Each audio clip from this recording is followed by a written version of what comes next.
Discover Urdu stories کے معزز دوستوں السلام علیکم۔ ناظرین گرام، یہ کہانی شروع ہوتی ہے کشمیر سے۔ ریاست جموں کشمیر کے ایک چھوٹے سے گاؤں شوپیاں میں بسنے والے میاں رمضان مزدوری کیا کرتے تھے۔ مالی مشکلات، پریشانیوں اور تنگ دستیوں سے تنگ آ کر اپنے گاؤں سے نکلے اور امرتسر شہر کے قریب ایک چھوٹے سے گاؤں جاتی امراء میں بس گئے۔ یہاں پر انہوں نے ایک لوہے کی بھٹی لگا لی اور وہاں پر مزدوری کرنے لگے۔ میاں رمضان کا گھر اس وقت جاتی امراء میں ٹوٹے پھوٹے ایسے چھوٹے سے گھر پر مشتمل تھا جس کا بیشتر حصہ کچا تھا۔ اس وقت کے جاتی امراء میں مقیم پرانے سکھ بتاتے ہیں کہ میاں رمضان انتہائی غریب آدمی تھے اور محنت مزدوری کر کے بڑی مشکل سے اپنی گزر بسر کرتے تھے۔ میاں رمضان کے 7 بیٹے تھے جو کہ اس وقت کے مشرقی پنجاب کے شہر امرتسر سے 12 کلومیٹر دور جاتی امراء میں پیدا ہوئے۔ اس وقت میاں شریف کے سب سے بڑے بھائی میاں برکت اپنے گاؤں جاتی امراء سے محنت مزدوری کرنے کے لیے امرتسر گئے۔ ان کے بعد میاں شفیع اور پھر میاں عبدالعزیز بھی آ گئے، مگر امرتسر میں معاشی صورتحال اچھی نہ تھی۔ اس وجہ سے 1939 کے لگ بھگ یہ تینوں بھائی لاہور آ گئے۔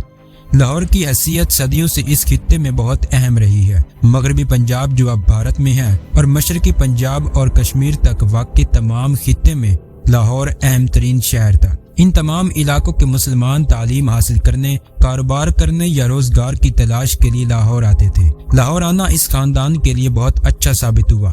یہ تعلیم یا کسی ٹیکنیکل تربیت سے مکمل طور پر نا آشنا تھے۔ لاہور میں رفتہ رفتہ یہ بہت سیٹ ہوتے چلے گئے اور ان لوگوں کو خوش قسمتی سے حاجی دین محمد کی فیکٹری میں کام کرنے کا موقع مل گیا، جہاں پر لوہے کی بھٹی موجود تھی۔ اس بھٹی میں ان بھائیوں کو 1 روپے دہاڑی پر کام کرنے کا موقع ملا۔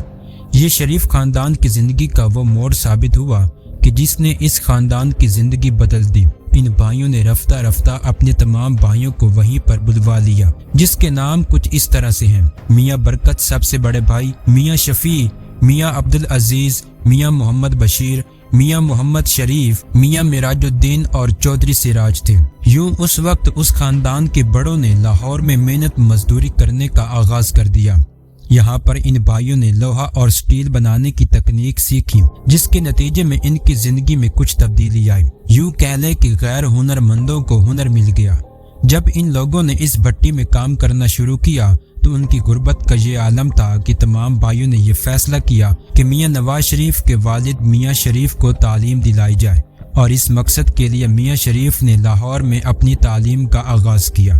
تو ان کے پاس اتنی رقم نہ تھی کہ وہ فیس دے سکیں۔ اس دوران ان کو اپنی فیس معاف بھی کروانی پڑی۔ میاں شریف نے اپنی تعلیم مکمل کرنے کے بعد اس ادارے میں سب سے پہلی ملازمت کی جس میں اس کے بھائی ملازمت کر رہے تھے، اور کچھ عرصہ بعد انہوں نے اپنے مشترکہ خاندانی سرمایہ سے ایک بھٹی خرید لی۔ ریلوے روڈ پر واقع ایک ہندو ملاوا رام کی جگہ کو 13 روپے ماہانہ کرائے پر لے لی اور اپنی بھٹی کا آغاز کیا۔ 7 بھائی اس میں حصہ دار تھے، اس لیے اس بھٹی کا نام اتفاق فاؤنڈری رکھا گیا۔ اس بھٹی پر ان تمام بھائیوں نے کام کرنا شروع کر دیا۔ اس وقت میاں شریف کے لیے سب سے بڑی سہولت یہ تھی کہ وہ اس کو اپنے بھائیوں کی شکل میں مفت کے مزدور مل گئے، جس کے ذریعے اس کی بادشاہت کا آغاز ہوا، اور یوں یہ لاہور کے کاروباری خاندانوں میں شامل ہو گئے۔ یہ جاتی امراء کے لوہار کیسے بنے، یہ کہانی اپنے آنے والے ویڈیو میں بتائیں گے۔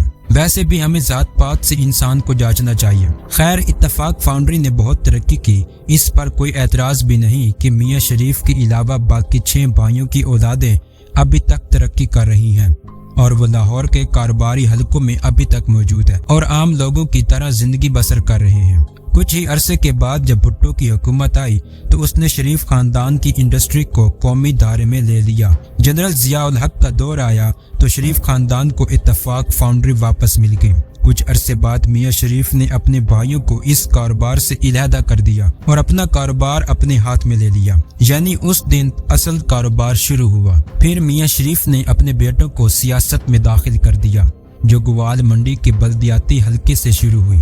اس کے بعد میاں شریف کی ملاقات جنرل ضیاء الحق سے ہوئی۔ وہاں پر میاں نواز شریف جو پولیس انسپکٹر کے امتحان میں فیل اور بلدیاتی انتخاب ہار چکے تھے کو سیاست میں اہم رول دینے کی درخواست دی گئی، تو میاں نواز شریف کو سیاست میں ایک اہم رول مل گیا۔ یہاں تک سب ٹھیک تھا، لیکن پھر کمال ہو گیا